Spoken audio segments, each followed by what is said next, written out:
Ravi de vous retrouver, chers amis internautes de Thiès Info, et c'est reparti pour une toute nouvelle émission. Cette fois-ci, on va changer de cap, pour ne pas dire changer de discipline. On va parler un peu de littérature et vie associative. Et pour cela, j'ai sur ce plateau comme invité M. Alfred Kamokwe, un écrivain, un citoyen de nationalité camerounaise. J'ai aussi à ma gauche M. Deneba Diouf, il est maire adjoint à la commune de Thiès-Ouest. Et nous allons parler du livre de M. Alfred Kamokwe. Comme je l'ai dit tantôt, un écrivain. En même temps, il est expert en management, conseiller municipal, vous l'aurez compris. Notre invité du jour a plusieurs cordes à son arc, mais je vais le laisser lui-même le soin de se présenter à nos chers amis internautes de Thiès Info. Alors, Monsieur Kamokwe, bienvenue et bonjour. Merci, madame. Très heureux d'être à Thiès, très heureux d'être avec vous. Je suis Alfred Kamokwe, je suis camerounais. Je suis dans les affaires et je suis aussi dans la politique, puisque je suis conseiller municipal dans ma commune à Banjoun. Et j'ai décidé de faire un petit livre parce que j'ai vécu une expérience dans des familles en conflit. Et dans mon pays, aujourd'hui, il y a beaucoup de cas comme ça qui se manifestent dans les familles. Les familles sont déchirées pour des biens, pour le patrimoine familial. Et au vu de mon expérience, j'ai décidé de faire un petit livre pour essayer de guider les parents qui sont encore vivants, pour leur dire comment est-ce qu'il faut qu'ils évitent d'avoir des problèmes après leur décès, et puis donner aussi des conseils à des enfants, des gens comme nous, pour leur dire évitons des conflits de famille, évitons des déchirures. Voilà, donc je suis très heureux de venir au Sénégal aujourd'hui et de faire partager mon expérience avec mes amis du Sénégal. Merci beaucoup, Monsieur Kamokwe. Vous nous avez fait l'honneur et le plaisir pour votre première sortie ici au Sénégal d'avoir choisi Thiès Info. Nous vous en remercions. L'art d'éviter les conflits entre héritiers, c'est le titre de votre ouvrage que j'ai sous les yeux. Aujourd'hui, vous l'avez dit, vous avez été confronté d'une manière ou d'une autre à des problèmes pareils dans la société.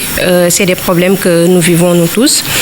Pourquoi vous avez choisi de parler de ce domaine-là, dans la mesure où c'est pas une chose qu'on voit tous les jours, un écrivain qui choisit de parler des conflits entre héritiers, des choses qui se passent, des problèmes qui gangrènent notre société et surtout dans les maisons? J'ai choisi ça tout simplement parce que, comme je disais tout à l'heure, j'ai été victime, j'ai vécu dans un environnement de conflit entre les frères, entre les sœurs, entre les parents, et j'ai été un peu traumatisé, il faut dire la vérité, j'ai été traumatisé. Parce que c'est très aberrant de se retrouver en train de faire des conflits avec son petit frère, avec son grand frère, avec ses sœurs, tout simplement pour un problème de bien matériel. Je trouve que c'est idiot, c'est con de détruire une famille pour le matériel. Et j'ai donc pensé que mon cas pouvait servir d'exemple à d'autres cas. Et c'est d'ailleurs pour ça que j'ai dit, je vais faire un petit livre. Et vous allez voir, vous allez constater que mon livre a été préfacé par le cardinal Christian Toumi, paix à son âme, il est décédé. Le livre devait paraître normalement avec lui. Il est décédé 2 semaines avant l'apparition de mon livre. Et il a beaucoup aimé le thème. Il a estimé que c'est des problèmes qu'il connaît parfaitement, puisqu'il a souvent été l'arbitre des conflits dans les familles. Et donc, quand il a vu mon sujet, il a directement sauté sur l'occasion. Il m'a dit, je veux préfacer ton livre parce que je sais que les familles vivent des crises assez difficiles. Et donc, avec le temps, j'ai compris que le Cameroun n'est pas le seul pays où on vit ce genre de crise. C'est d'ailleurs pour ça que j'ai contacté des amis un peu partout en Afrique. Et au Sénégal, mon ami Monsieur le maire, avec qui j'ai beaucoup échangé, et il était au parfum de ce livre. C'est d'ailleurs lui qui m'a dit, écoute, tu ne peux pas quitter Thiès sans avoir passé ton message au niveau des médias. Et je tiens à remercier Monsieur le maire pour sa disponibilité. Donc, je suis venu partager un peu mon expérience, parler de moi. Et c'est vrai que mon séjour est assez court, mais je suis disposé, comme j'ai dit, toujours à venir au Sénégal pour une conférence avec le public, avec des personnalités qui aimeraient échanger avec moi. Et d'ailleurs, pour ça, j'ai un petit cabinet que j'ai mis en place pour soutenir les familles qui ont besoin de mon expérience, qui ont besoin de mon expertise, pour les guider, pour les orienter, pour que ce genre de situation n'arrive pas demain dans leur famille. Très bien. Alors, à l'apparition du livre, quelle a été l'impression des Camerounais? Comment ils ont accueilli le livre? Écoutez, j'ai été très, très admiratif parce que j'ai été invité par beaucoup d'associations beaucoup d'associations m'ont invité et c'était l'occasion pour moi de présenter ces projets au cours de cette association. J'ai été invité par exemple à la Chambre de commerce du Cameroun où j'ai présenté le livre à tous les opérateurs économiques qui étaient présents, qui ont beaucoup aimé le sujet. Et j'ai compris qu'eux-mêmes aussi étaient confrontés à ce genre de situation. Et après ça, j'ai été aussi invité par le patronat du Cameroun, où j'ai présenté. J'ai été invité par des maires d'arrondissement, des maires de communes qui m'ont invité pour que je vienne présenter mon livre. Et j'ai eu comme l'impression que les gens vivaient vraiment dans un souci permanent. Et le fait que je parlais de ce sujet, ça les a un peu libérés. Ils se sont sentis un peu vraiment très dégagés et ça m'a fait du bien. J'étais très heureux de voir que des familles m'appellent pour dire voilà, j'ai telle situation, qu'est-ce qu'on peut faire? Et je suis disposé, comme je dis toujours, à apporter mon expérience auprès de ces différentes familles. Disons que vous avez touché là où il fallait, c'est ça? Tout à fait. Je pense que, et comme je dis toujours, le tribunal, c'est la pire des voies qu'il faut utiliser. Et de mon expérience, je n'ai jamais vu une famille qui sort d'un tribunal et qui se réconcilie en vrai. Après, c'est la comédie. On va vous faire des réunions, on va vous dire non, faites ceci, réconciliez-vous. Mais vous allez voir que c'est une déchirure à vie. Je dis bien à vie. Donc, il faut éviter de franchir le pas rouge. Le pas rouge, pour moi, c'est aller devant les tribunaux. Parce que le tribunal rend des décisions qui détruisent la famille. Ça détruit les familles. Et donc, mon message, c'est de dire, mes chers parents, mes chers enfants, mes chers frères, restons toujours dans le cercle de la famille, trouvons des solutions en famille, même si ce n'est pas de solutions justes, mais c'est des solutions qui renforcent l'unité familiale. Et c'est ça le message que je suis venu lancer ici au Sénégal. Très bien. Et pour ne pas en arriver là, c'est-à-dire en arriver aux tribunaux, quels conseils vous préconisez? Parce que si nous entrons dans le fond du livre, vous avez dit l'art d'éviter les conflits entre héritiers. Quels conseils donnez-vous dans le livre justement pour éviter ces conflits-là? Moi, je crois que le premier conseil, c'est de cultiver l'amour dans la famille. Si dans une famille, le papa, les parents oublient ce qu'on appelle amour, je crois qu'il a créé l'enfer dans sa famille. Donc, la culture de l'amour doit faire en sorte que demain, quand vous voyez votre frère, vous vous voyez. Et personne n'aime se faire du mal. Or, si vous prenez votre frère comme vous-même, comme toi-même, alors là, vous allez vous sentir en amour, en harmonie avec lui. Même s'il fait des bêtises, vous allez supporter. Vous allez tolérer parce que c'est votre frère. Mais si l'amour disparaît, ça devient l'anarchie, ça devient des conflits, ça devient des bagarres. Et c'est toujours ce qui amène des frères à être en guerre devant les tribunaux. Donc vraiment, je pense que la première chose à développer dans la famille, c'est la culture de l'amour, la culture de la paix. Et puis les parents doivent veiller à ce que les enfants soient toujours unis. Et puis autre chose, les parents doivent éviter de créer des conflits entre leurs enfants. Chaque enfant, c'est quelqu'un qui a son état d'esprit, qui a sa vie. On ne peut pas comparer un enfant à un autre. Donc si vous passez votre temps à insulter votre enfant, à le traiter d'incompétent, de nul, vous le mettez en conflit avec son frère. Il devient jaloux et il devient dangereux.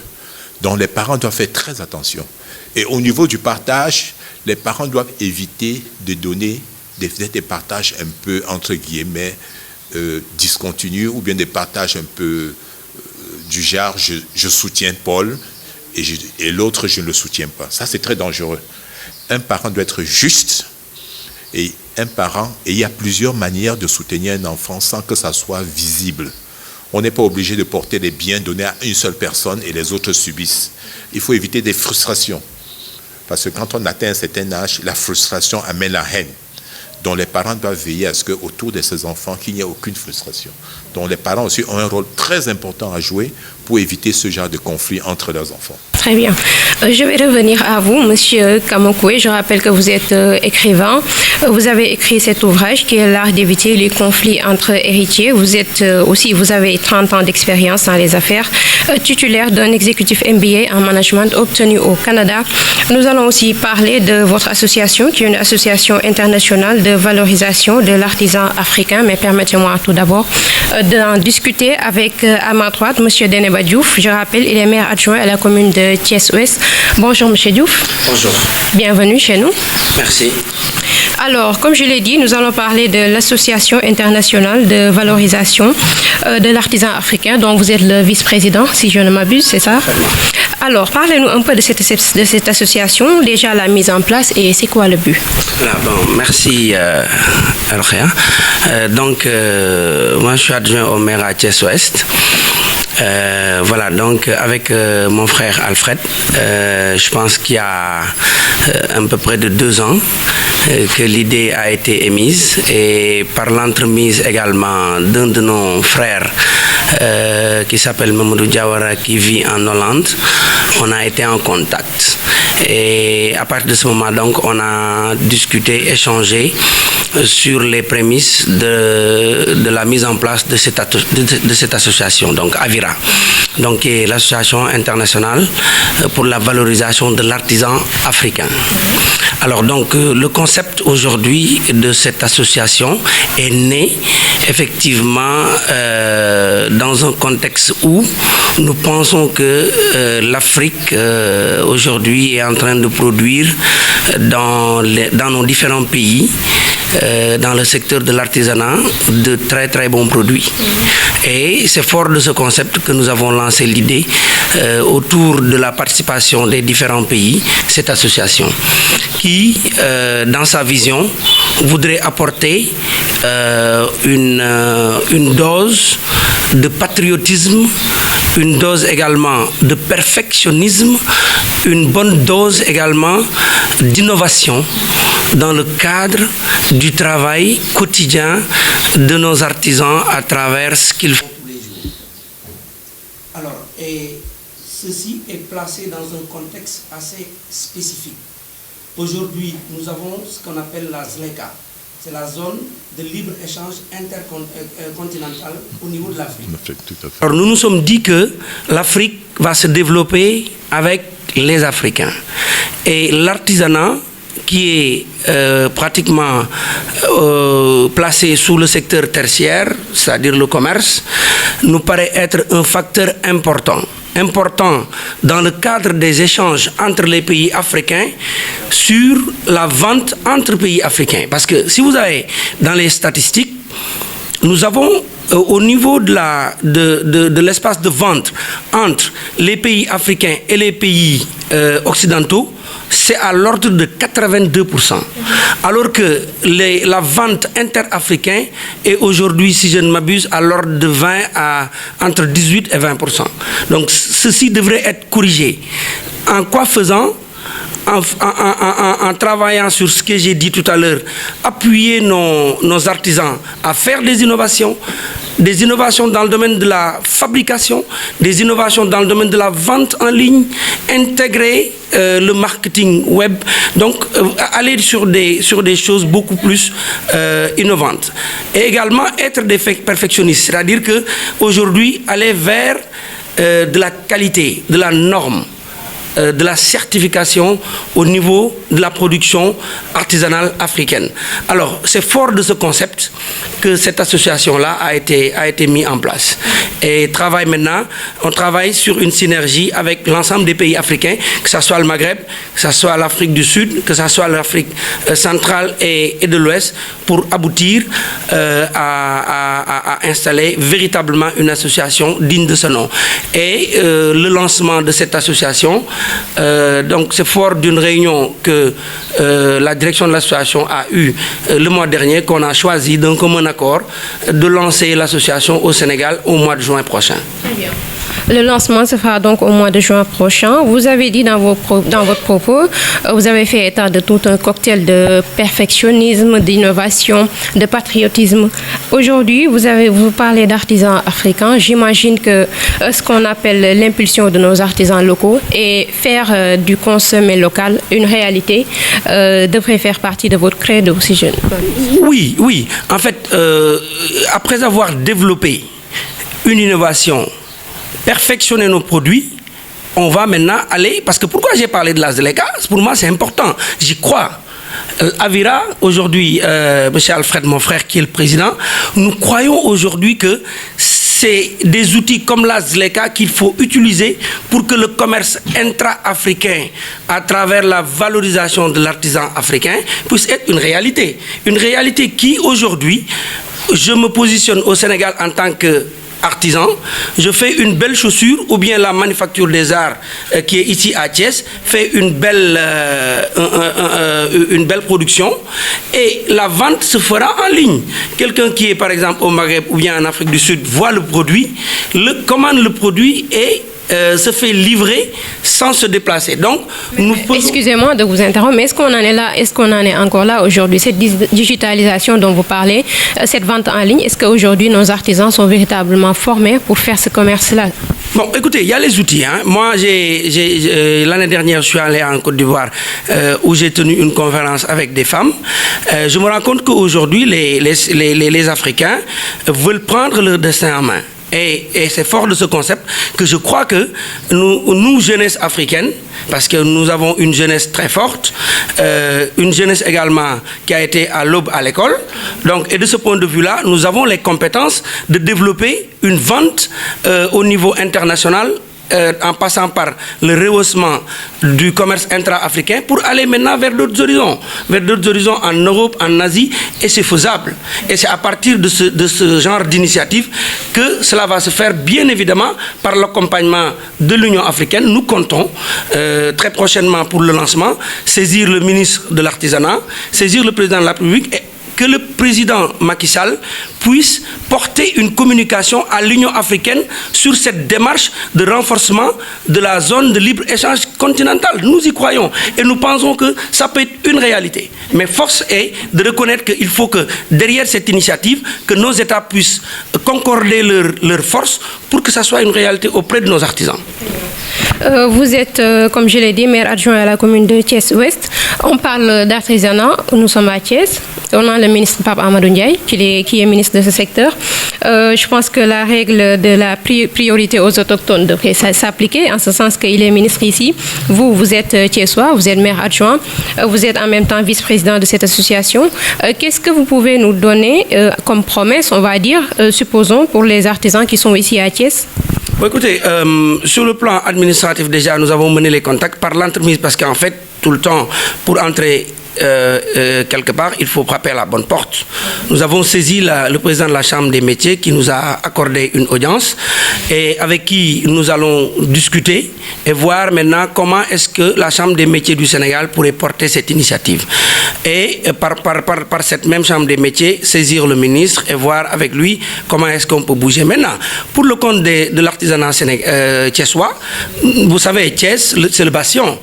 Tout à l'heure, avec mon frère Alfred, nous irons à Ngaye Mékhé pour visiter un tout petit peu, pour lui montrer ce que les artisans de Ngaye peuvent faire. Alors maintenant, pour l'accompagnement, écoutez, nous allons travailler sur 3 axes.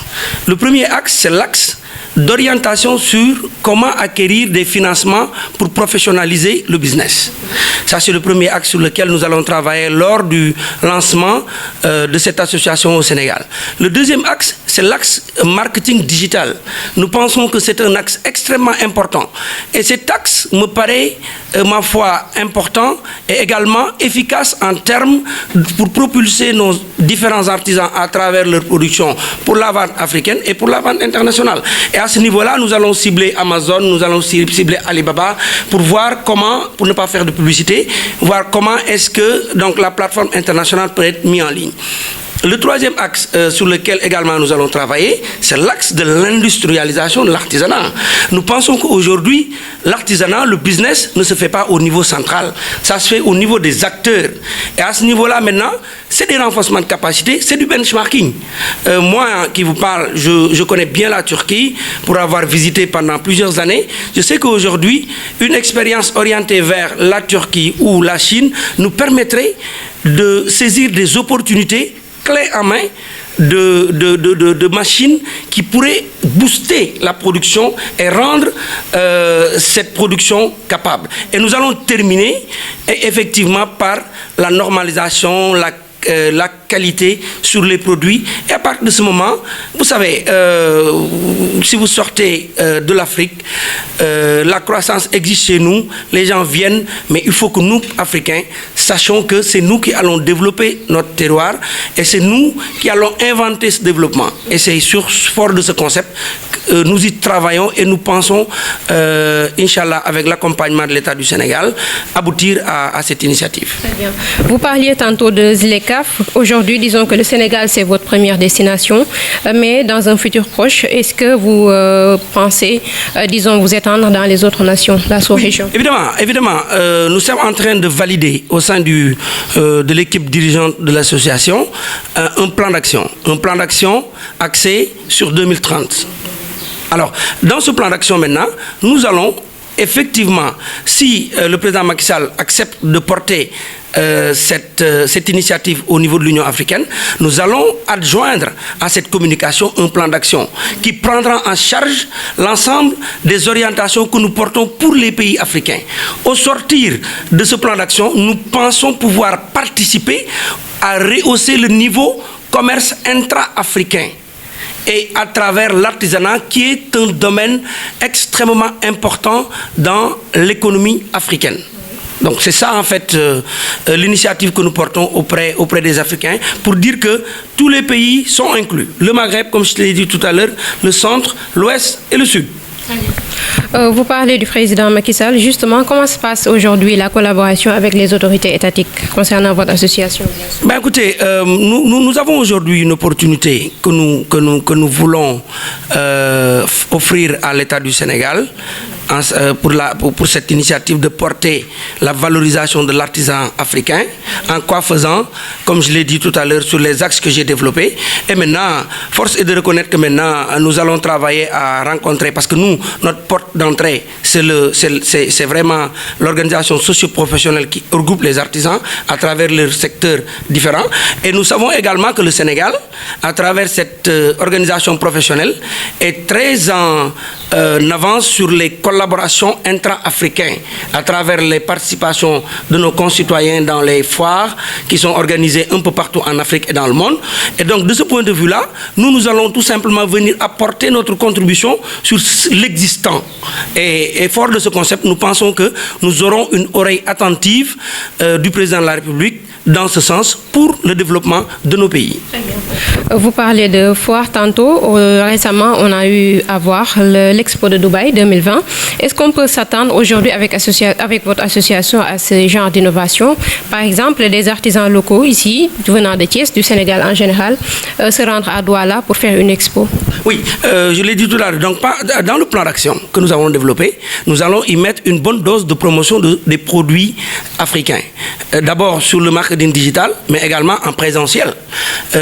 Donc, nous comptons également nous appesantir sur les organisations et les États pour pouvoir faire une bonne campagne au niveau africain et dans différents pays pour que l'on puisse avoir une complémentarité. Nous avons le Sénégal qui peut développer un produit sur les chaussures. Nous avons le Cameroun qui, en matière d'habits, peut produire quelque chose d'assez bien. Et au finish, nous avons une approche systémique qui permet à l'artisan qui est au Sénégal, à l'artisan qui est au Cameroun et le Maghrébin de se rencontrer pour offrir un package regroupant le Sénégal, le Cameroun et le Maroc, vendu à l'international.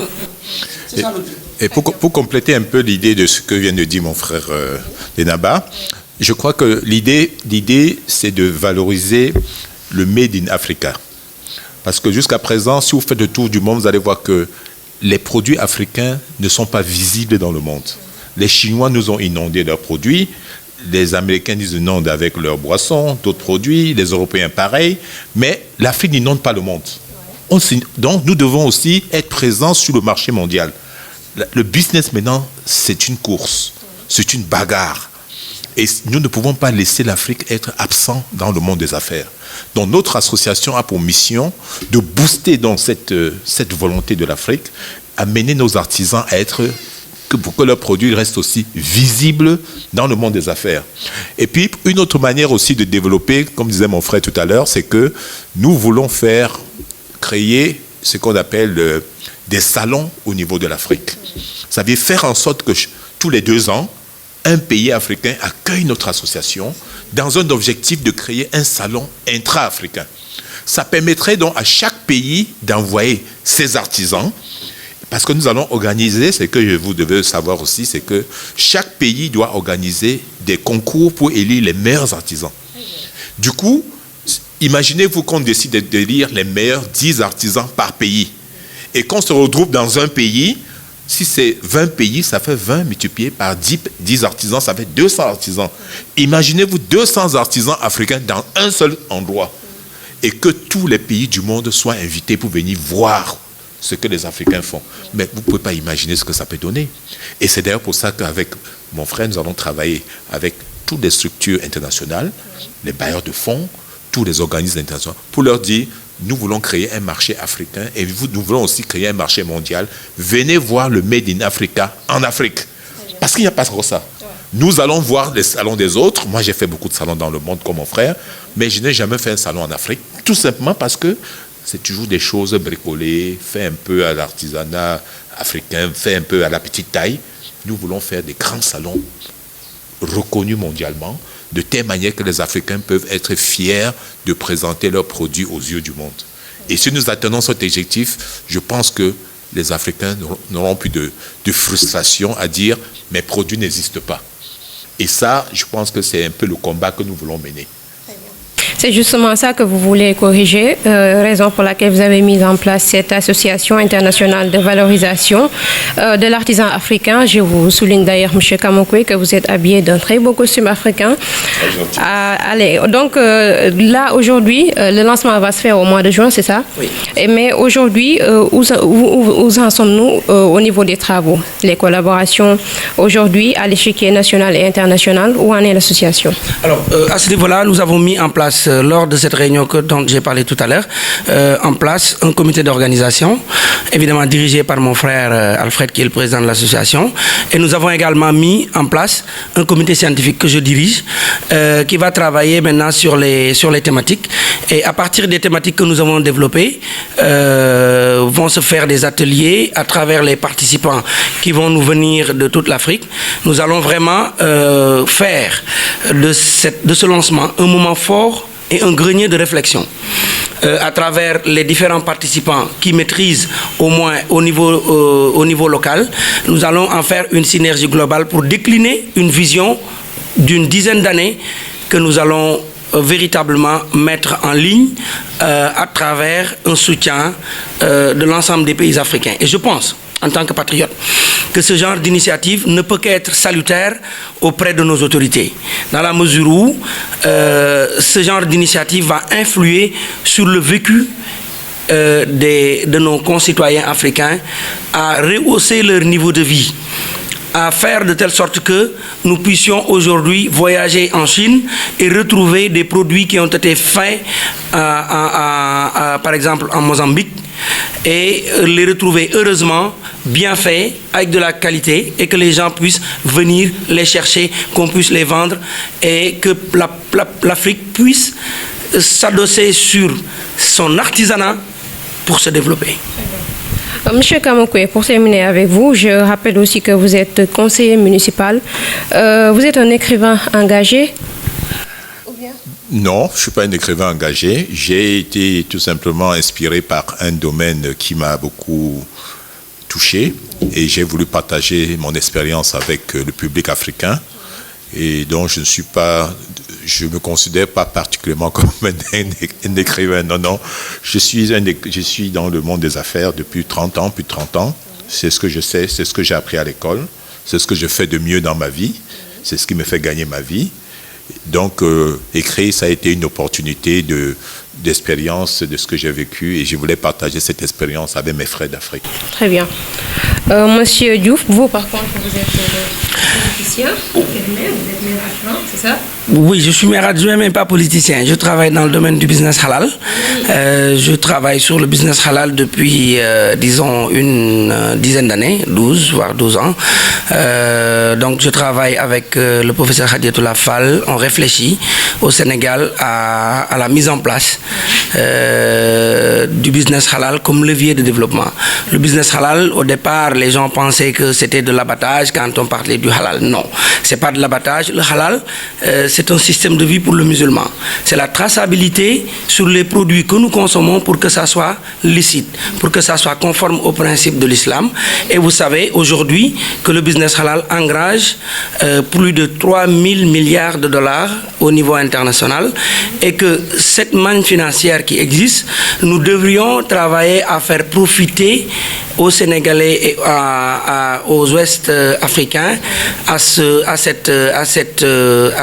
business qui touche aujourd'hui la mode, qui touche l'hôtellerie, qui touche également le domaine le plus actif, c'est le domaine alimentaire, qui touche également le domaine de la finance à travers la finance islamique. Donc c'est sur ça que je travaille.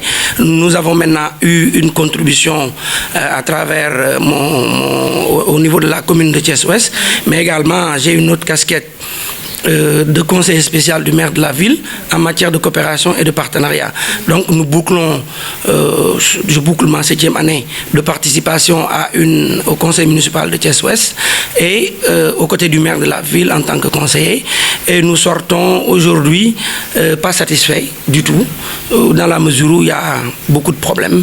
Mais nous pensons que en tant que jeunes, nous avons le devoir aujourd'hui d'orienter et de faire orienter le développement de ce pays porté par les jeunes patriotes qui croient au développement et qui aujourd'hui voudraient sortir comme des exemples en termes de participation comme adjoint au maire ou conseiller municipal simple au service de nos concitoyens, tout simplement.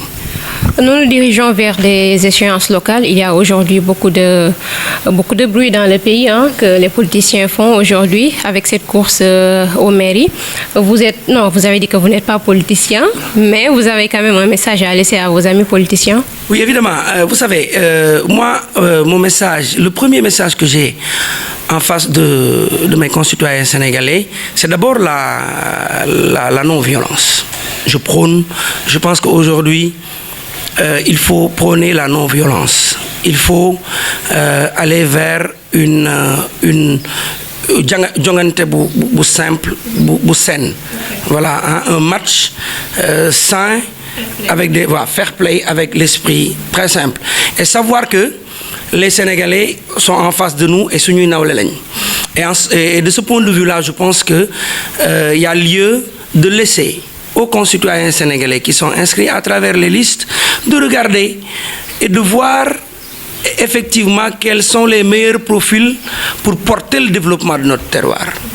Et je pense qu'à ce niveau-là, je fais confiance à mes concitoyens sénégalais pour dire que le meilleur gagne et puis que le Sénégal continue et qu'on continue à développer notre pays parce que nous avons des chances aujourd'hui de réussir à développer ce Sénégal, à faire émerger le Sénégal. Mais force est de reconnaître que pour le faire, il faut y croire et il faut également être des exemples précis en termes d'action au niveau de nos localités.